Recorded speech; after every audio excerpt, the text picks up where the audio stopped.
आपल्यासोबत गणेश ग्रामीण शिक्षण संस्थाचे संचालक विजयजी भायकर आलेले आहेत. ते संस्थाने केलेले जे कार्य आहे त्या बाबतीत आपला विस्तृत संवाद साधला. नमस्कार. नमस्कार. नवराष्ट्रचे मी स्वागत करतो.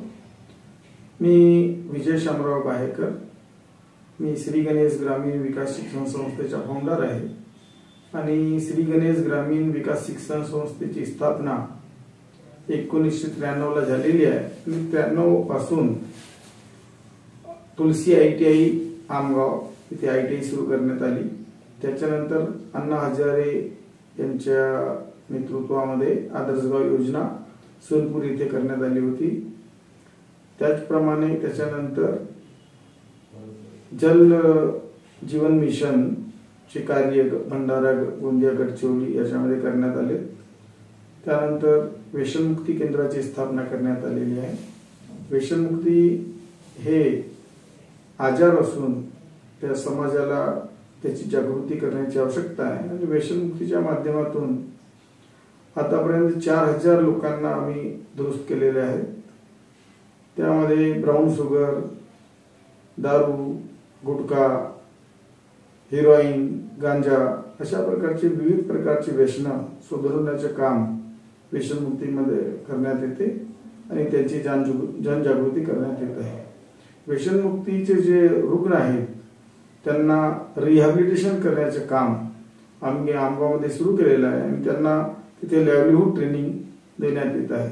कोंबडी पालन, बकरी पालन, बदक पालन, गाय पालन अशा प्रकारचे आणि भाजीपाला लागवड, फलोत्पादन लागवड, नर्सरी अशा प्रकारची ट्रेनिंग त्यांना देण्यात येत आहे.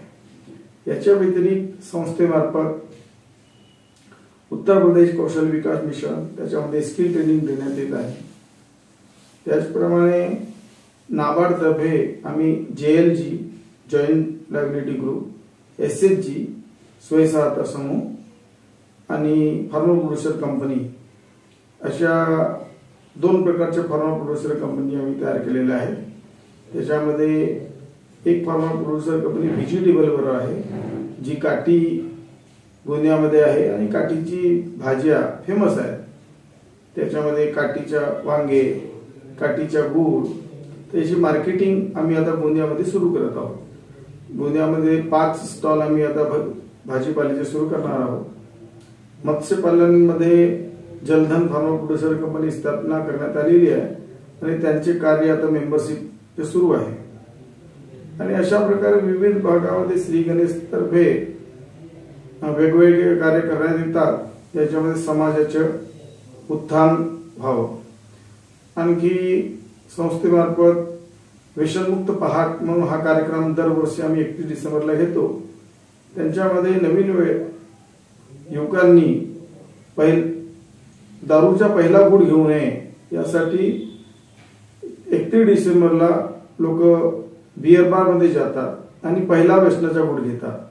तर युवकांनी पहिला व्यसनाचा घूट घेऊ नये म्हणून व्यसनमुक्त पहाट 2024 आम्ही आता ह्या वर्षी राबवणार आहोत.